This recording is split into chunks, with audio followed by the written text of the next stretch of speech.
Ladies and gentlemen, the Yang has finally dropped. Yongle, Yongle, Yongdong, or simply as I like to refer to him as the Drip Master, however which way you want to pronounce it, I will be butchering it either way. This is a highly requested expansion into the pantheon, if you will, of Chinese leaders, and we are getting Wu Zetian, the God Emperor persona for Qin Shi Huang, and of course the famous Yongdong.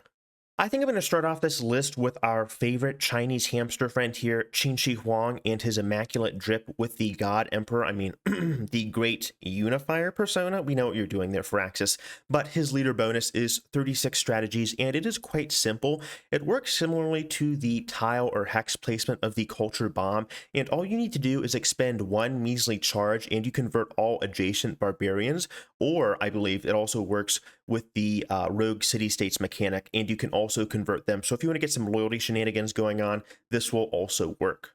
Now, right off the bat, I have to complain and say that this is a bit too simple for what I was hoping for. If you compare this ability, and it's still a strong ability, but if you compare it to the base ability that Qin Shi Huang has, where he can use it to fully leverage his builders to synergize quite well with China's strategy of rushing monuments, then it's not as sophisticated, I think, and the grandeur of being able to rush monuments is kind of lost upon it because it's really two different abilities in of itself. Not only does it combo and synergize well with China's base ability, and you can use the extra builder charges efficiently, but being able to rush those wonders too is just such a significant bonus, and it really gives China a unique identity, and I'm not too sure how relevant this ability will play into the late game, whereas you're not going to have nearly as many barbarians running about, or even city-states, which you may have to turn to and do some loyalty shenanigans, which can be fairly complicated later on in the game to make the most use out of the ability.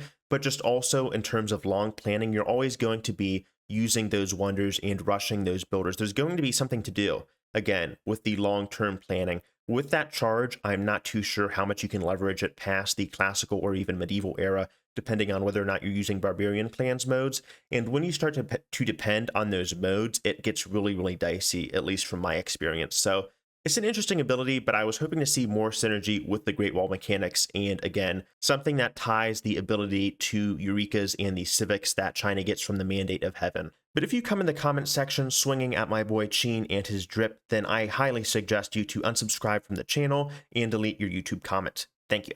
Next up is the Dami Mommy herself, Wu Zetian, and I really have to laugh at her ability, Manual of Entrapment, along with Yongle's unique ability, because it seems that they exist to specifically, without any hesitation, execute France, Catherine specifically, and her unique personas, because not only are they strictly better, but they make their abilities completely obsolete. And in terms of playstyles, they are just so much more efficient, I think, in terms of doing the job at which they were intended to do. So again, I have to laugh at this because Yongle gets 3 unique projects, whereas the Cultural Catherine persona gets 1, and then Wu Zetian herself gets spies earlier at defensive tactics, whereas the Black Queen Catherine gets them at castles. So it is just a complete clown show.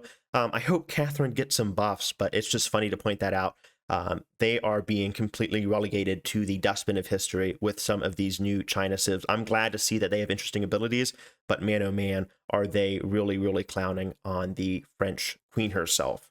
With Wu Zetian, you're going to want to make sure you have thoroughly scouted and established good relations with some of the neighboring civs that you want to target, and furthermore, you want to also make sure that they have high pop cities that you can take advantage of, because with higher pops as opposed to low pop cities, they're going to have more districts to build, and potentially those are going to be science or cultural districts. So with that said, they are likely, this is not a guarantee, more likely to have higher yields, which you can then use that 50% bonus to culture or science. I believe it factors both of them into the calculation and then get those yields going. And it's really nice too, because this will scale quite effectively as eras progress and the campuses and theater squares get more buildings added to them.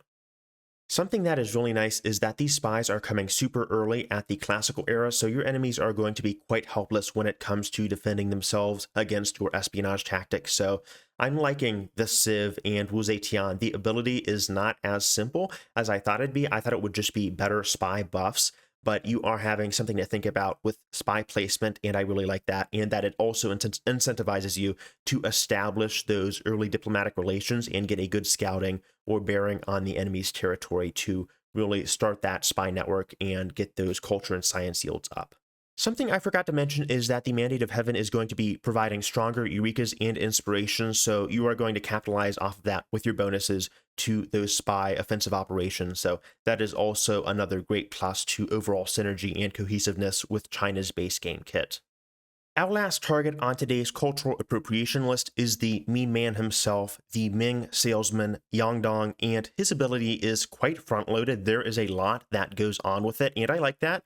All cities gain access to 3 unique Lijiat projects, which is the name of his ability, which can either convert 50% of their production into food or faith, or 100% of their production into gold, and furthermore, cities with 10 or more population gain +2 gold, +1 science, and +1 culture for every population.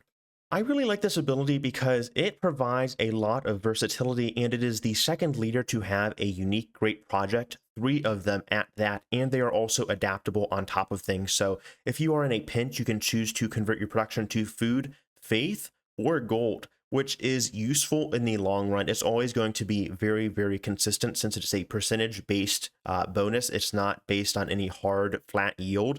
So that's always going to be very, very flexible. And then on top of that, the creme de la creme, if you will, is that the additional bonus encourages you to pump your pops up to as high a level as possible, which is fitting with China. And then you get further gold, science, and culture for every population, which is great. You just need to make sure you have those pops stacked up and you are good to go. And it just comes as easy as that. So very, very good. It makes the pops and cities efficient. And I like that it encourages you to build good, high quality cities and keep track of your tile improvements.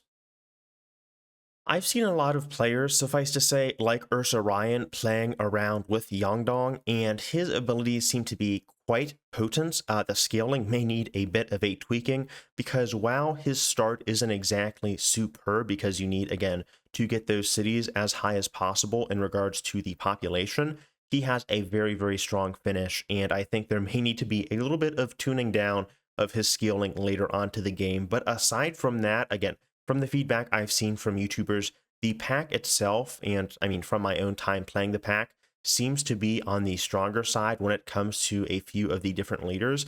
Personally, I like playing Yongle, but again, we don't see really how hard these civs hit until a few weeks out, and the calculations are done by a few of our math-inclined friends over on the Civ subreddit. So that's going to be all for me today. If you like China and you like the leader pass in general, I will be having a catalog coming up with a few more of the additional leaders. We also have coverage on the different leaks for the Sean Bean audio logs. If you have not seen that yet, I'll be posting the video in the top right-hand corner of the video.